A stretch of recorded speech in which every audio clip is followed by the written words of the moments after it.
Hi, thanks so much for tuning in to Mom Boss Chronicles.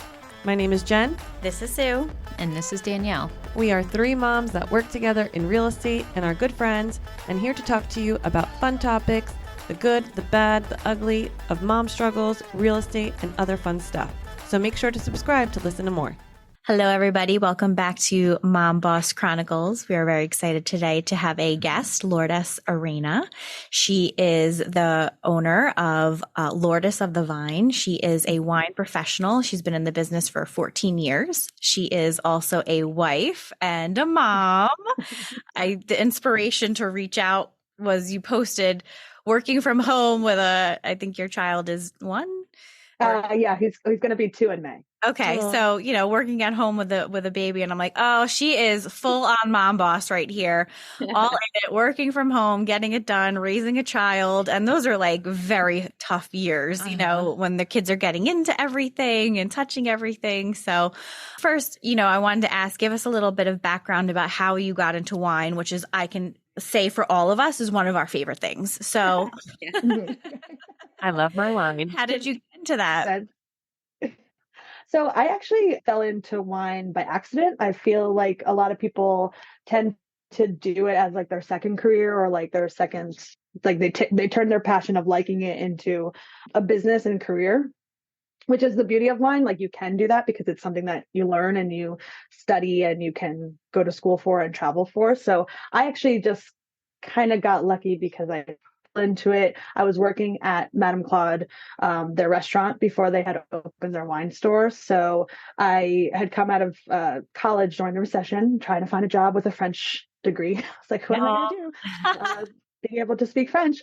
So basically I started, working at the restaurant, was working in hospitality, and then really wasn't happy. And I had a hotel. I was working at a hotel in the city and wasn't really happy there. And I was still working at the restaurant part-time. So I was like, hey, I don't know anything about wine, but I could come help you. I've worked for you for a couple of years. So that's how I got started. They opened a wine shop back in 2010, and I came on board as like their third person. And I didn't want to suck at it. Yeah. So I started taking classes, and it was a small retail boutique wine shop in Hamilton Park. So a lot of community and kind of everyday people coming in. So it was more a sense to learn the product, to confidently serve and sell the community, trying to learn more about like wine in general, specifically French wine. So that's how I kind of started doing that through retail. So.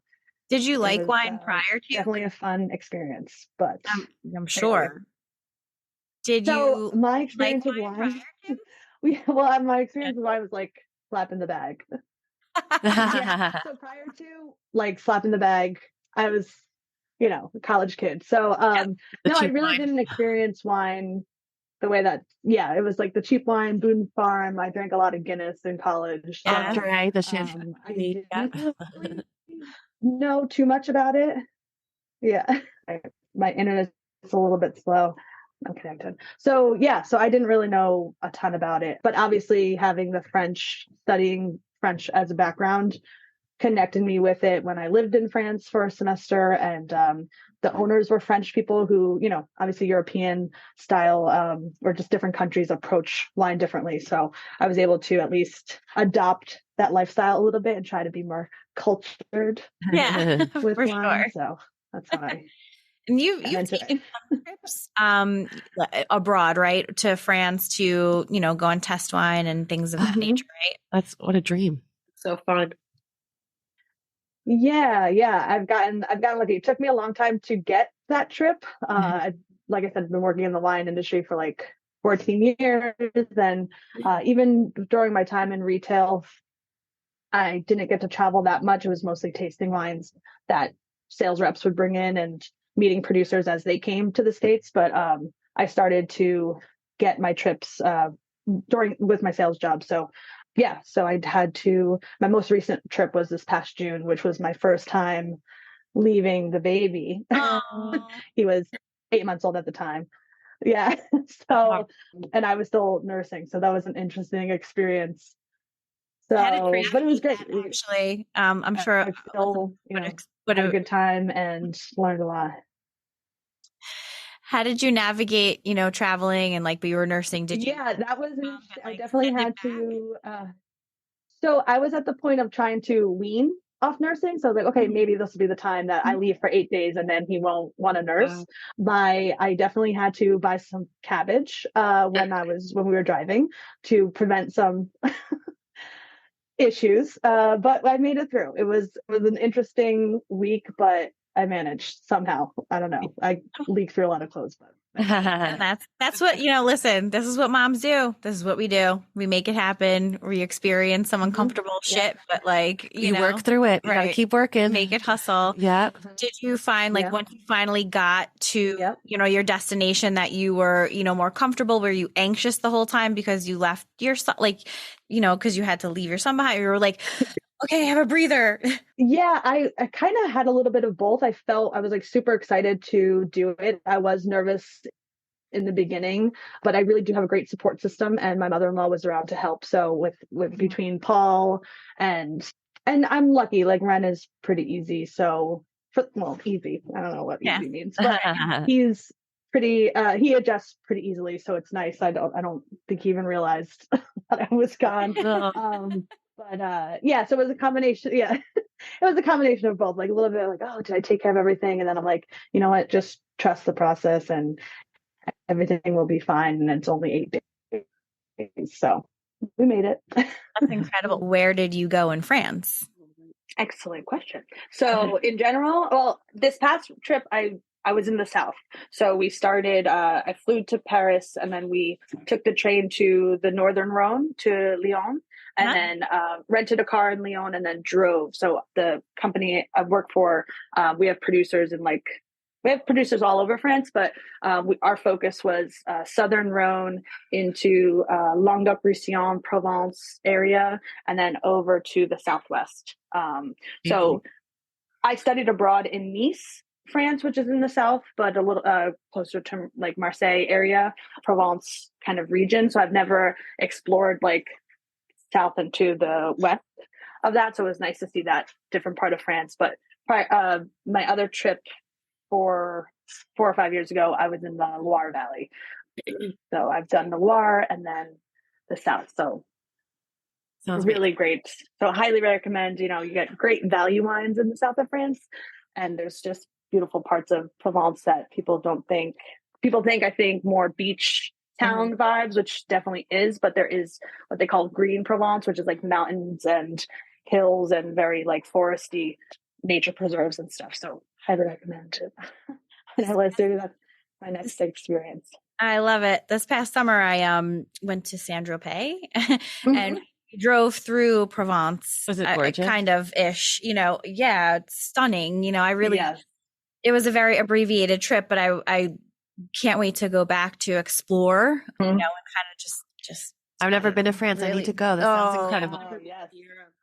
It's very inspiring. Oh, yeah. Yeah, it's beautiful. And Rosé all day. I hear that you don't. Exactly. So tell me if this is true. I hear my best friend just spent like a month in Italy, and she's like, you don't get a hangover from the wine because the wine is so good. Yeah, this is such a hot topic of what people talk about always when they like, oh, I just came back from this region and I felt great and felt, and there is truth to it for sure. Cause you just think about like, thinking of drinking, eating local, like that's hyper local. So it's like, they don't have to process it or do anything. And it's just like everyday kind of thing. So yeah, I do agree, but alcohol is alcohol. You still gotta drink water and eat food and make sure you're just like in the experience. So yeah, I think it's a combination for sure, like being there, the experience, and that you're just drinking super local. So yeah, that makes sense. And so you have your own company now? Yeah, so actually, from back when I worked at Madame Claude in Jersey City, in an effort to get into wine and get better at wine while I was taking some courses at the International Wine Center in the city, I started a blog and I named it Lourdes of the Vine. And it was just a way for me to play on Lord of the Flies, if anybody knows that. But it was a way for me to get more familiar with what we sold so that I can confidently, recommend the product, the wine to customers who are coming in, especially because we focused on no commercial labels. Like you came into the shop, you probably didn't recognize any of the labels. It didn't necessarily mean that we sold like super expensive wine. We just sold wine regionally from parts of France or from parts of Italy that maybe was people were less familiar with and less known. So a way to really learn about wine is you have to taste it, you have to drink it. So I started the blog I would take home a bottle and pair it with something and taste it and kind of approach everything that I learned on how we taste wine to drinking the wine and really like focusing, kind of putting that into practice, because it's really, wine language it's a language. So it's really a practice type thing. It's something that you just have to exercise, a brain muscle. And I think that's the beauty of it too. It's like, can be the complicated abstract part about wine, but also, language is what brings people together, right? So it's like finding the common or learning those words. So I use it as a blog, and it quickly turned into somebody was like, "Oh, do you do parties?" And I was like, "Yes, I will." Right. Do a wine tasting party, and That's so cool. I'll never forget my first party. We had it at the store. It was a client who used to come in all the time. It was, I think, her 40th birthday party, and she had a group of friends, and it was Mad Men themed. They all like dressed up like that's when Mad Men was like huge and popular. So they came into the store. I picked out and curated the wine, and we talked about the wine and taught about like how to taste wine and stuff, and pretty much started from there. But it was always a side hustle and something I did always in conjunction with another full-time job. But I mean, I guess I can announce now, like 2024, this month, I'm launching it full-time. Oh, that's awesome. Thank you. Congrats. What a great announcement on our podcast. Thank you. So I'm not really sure what that's going to look like, but I've always just done it in conjunction, because it always mixed with what I do professionally, because I am in the wine industry and business. But now we'll see. I'm watching it. That's incredible. And I love like, you're like, I don't know what that looks like, but I'm going to do it. And that is like a life lesson. It took me 14 years. Yeah, exactly. But never hey, too late. You arrived here. You know what I'm saying? So that's incredible. It's like motherhood, it's like we, kind of, we said let's do this. And it's like, but you can't plan for it. So it's like, there's no preparation. Jump in. Jump in, take a leap, and we'll see what happens. So that's really cool. And it seems like such a niche business. Like not everyone's doing this at all. Yeah. There are definitely a few other people kind of that do something similar independently, or they're very like the same. I think what's great is that New Jersey is a great place to do. I'm born and raised in New Jersey, and I feel like we're always like 7 years behind New York City. But I think especially with like the push of COVID and a lot of city people kind of moving out to, hopefully that means like the elevation of just wine lists and restaurants and just activities will like kind of level up too. So that being said, like, just different regions of this, with my sales job, I've broken up the state into regions. So, right, I live in Northwest region of the state, and then it's like you have the Jersey City, you have the down the shore. Yes, Central Jersey exists, I guess, but and then you have like deep South, Cape May, and then you have outside Philly. But I think it is a little bit niche, and it's a fun activity. I get booked for like a lot of birthday parties, bachelorette parties, wine tasting events. So I'm gonna see. But I'm also launching more like the business consulting side. So like retail consulting for people trying to, elevate their shop to be more, gain more clientele, do more tasting events, and stuff like that. So we'll see. That's awesome. Yeah. You work with, was it Corbo and Sons? Mm-hmm. Yep. The market.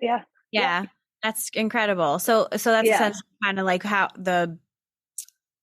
what you're going to plan to do as well in terms of like helping people with their wine list, but helping restaurants and stuff like that develop as well. Exactly. Yeah. I mean, the state is so limiting. I know they just passed like a new, law, They passed right? a new law. They could have done more. It's definitely a very tough. I can't imagine trying to kind of blow up a system that historically was all based on prohibition and like monopoly of Liquor wine license. licenses. Yes. Yeah, so Very, it very is restrictive like still, that. Yeah. and that's kind of essentially why I launched Lourdes of the Vine, is that it's a way for me to connect with people. I've always wanted a brick and mortar. I've always wanted to have a wine shop, but because it's so limited in availability and super price, like the cost of just getting a license that says you can operate as a retailer or restaurant is just exponential. So one woman show here, Yeah. like, You you do what know, you can. Yeah. yeah. So I get to at least explore and work with independent wine shops and highlight their products that they take the time to curate for their customers, and then just try to kind of have a broader reach. And again, it's like the commercial wine of it all. Like I definitely stay away from, you know, sorry to say, but Josh will never be at my table, kind of thing. Yeah. I know it's like a big meme now, and it's about popular wine is probably like unpopular thing to say, but I just find that there's better stuff out there. Yeah. Or like and for me, like the big popular one is Cupcake, right? Like I guess because that like it's such a recognizable label. Right, There's yeah, obviously yeah. better wine than that. So yeah. Yeah. And it takes time too. It's like, style, our taste buds are always changing. Like I used to drink, let's say, milk and sugar with a splash of coffee, and now I drink coffee black. Yeah. It's, I think it's kind of Oh, the practice of getting and evolving. So do you have a favorite wine? that's a tough question. Or favorite grape?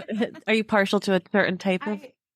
I think I am partial to Syrah as a grape variety, only because I find that it kind of has this nice balance of like fruit and spice and pretty approachable, and even price point is usually pretty good on Syrah. I mean, you can get some high end ones too, but I think that's usually my go-to in terms of it's like my basic grape that I love and that never steers me wrong. But I'm seasonal drinker, so I drink with the sunshine and the season. So if it's wintertime, I'm going with like a fuller, medium to, I never really go heavy wines. I like wines that typically are more medium bodied, lower in alcohol, and just something I could sip and pair with my food. So I would say Syrah is like a favorite red grape, but I'm seasonal. So I like bubbles. I like rosé. I like white orange wine. I like it. That's awesome. I'm open to it. Hey, never met a one I didn't like, Yeah. I feel like lately I've been all about with red. I think Pinot Noir. Is there like something about Pinot Noir? Like I don't know why. I think for me it's smooth. I don't know. Yeah, I like Pinot Noir. Yeah, it's very approachable. Yeah, it's not. I mean, depending on where, it's the beauty of wine too. It's like Pinot Noir. I've done a class before called the Traveling Grape, where I pick one grape variety but highlight different places where it's grown, and it can really take a different personality. So I don't think a lot of people think about that when they think of like wine in general. Like it's agricultural product. It's like they're grapes, it's fruit, and then we make this. It lives, fermented. Yeah, it's alive. It's a real thing. So I think Pinot Noir is great. Like kind of base point of, depending on where it's from, it could be like lower in acid, have good fruit, and it can be malleable and very approachable. So love a Pinot.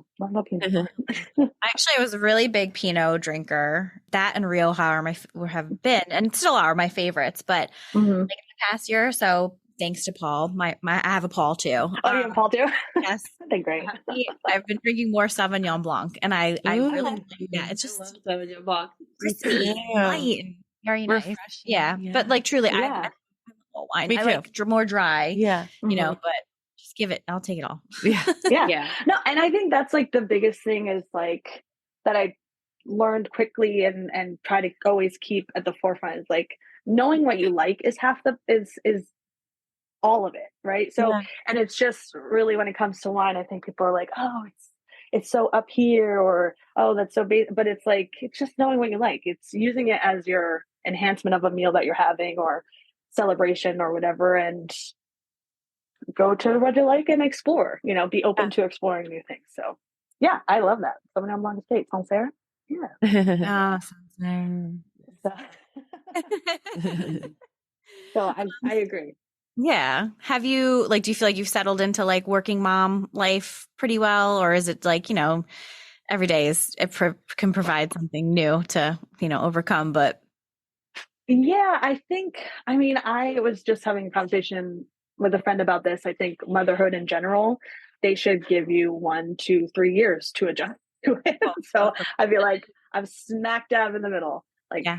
he's 20 months old and it's like, yeah, we get into a groove. But I started work again I was off from May to I started back up September 1st, but I didn't take my whole time. Like I should have taken till October, Yeah. I Right. think. And, I was in a job where like he came on the road with me a couple times and I was thinking back, I'm like, why? I brought him in the car and I was pumping and I was driving on the parkway and I was like, what is this life? So it's like now I'm in like the reflective mode. And Yes. since he started part-time daycare, it's definitely been a little bit I wouldn't say easier, but something more manageable. And, yeah, it's an everyday thing. Like Yep. being prepared and being organized and sometimes just being like, oh shit, I didn't do that thing. Like, all right, whatever. That's so good. And that's exactly it. so You have fun. to be like, whatever, it's another day. Like Roll with we're it. okay. Yeah. It's all Yes, exactly. Everybody's safe, everybody's healthy. good. Right. Like we tend to be so hard on ourselves over like the most minuscule things, Yeah. Yeah. I think that's something you have to get over real quick. And I had to approach that even in, just the work-life balance is the most important thing. I wish everybody experienced a lot more of that, or that we had it as a system in place, which is very frustrating. I think now that you're like now being in it and so I think I think it's always going to change. Like, I don't know how people who have kids that go to school, and I'm like, but how does that work with your schedule if you're working? Like, you drop them off, and then what time you get? I'm like, okay, you're not there yet. you're just right.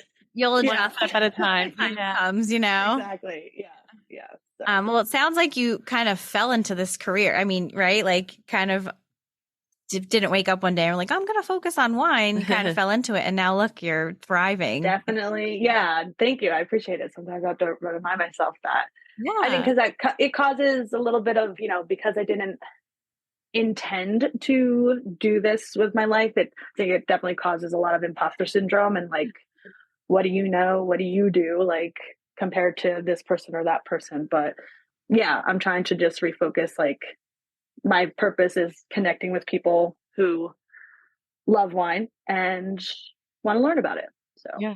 I love and it's funny that she mentioned imposter syndrome. We had a doctor on recently who talked about imposter syndrome as a doctor, and no matter what career, and we've talked about it on our podcast, no matter what, real estate, doctor, wine sommelier, like, you like, why do you always feel? I deserve to be at the table? Yeah. Heck yeah, you do. Yes, you do. Yeah. Yes.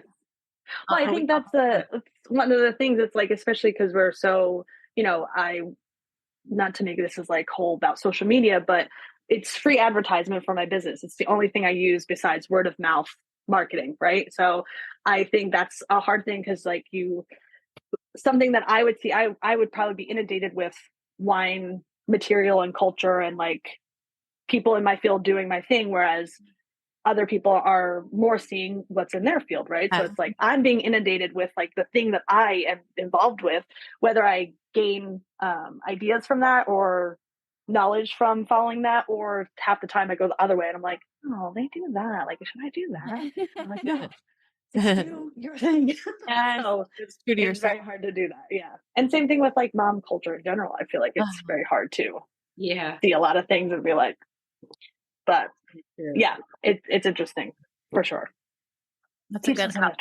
Yeah, for sure. But it's good that you are able to like self-talk to yourself about it too. Yeah. Try to get sucked down, the rabbit hole and all that kind of crap. Exactly. It's hard to do. Especially those late nights you're up just oh my gosh. Yeah. So I get it. Scrolling at night. Yeah. Scrolling. Yeah. Staying true to yourself is so important, and it's cool how you stayed true to yourself in the wine. Yeah, thank you. Very cool job. I'm trying. Yeah, I am lucky.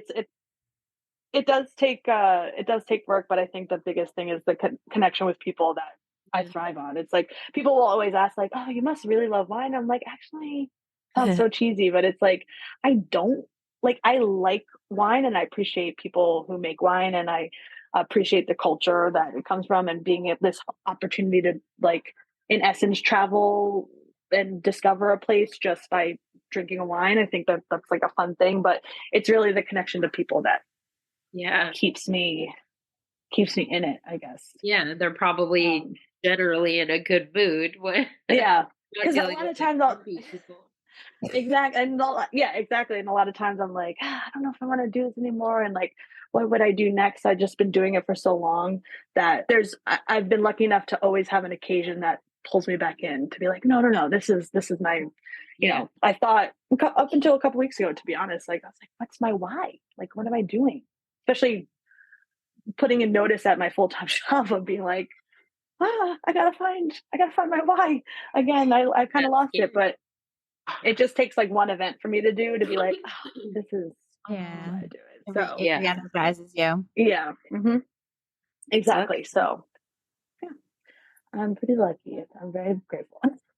That's incredible. Thank you so much for coming on today. We really appreciate it. Yes, thanks for having me. Thank you. Yeah, for sure. And we're going to link your account so other folks can, follow you as well. And, just look forward to seeing what else you're bringing to the table, with your business. Yeah.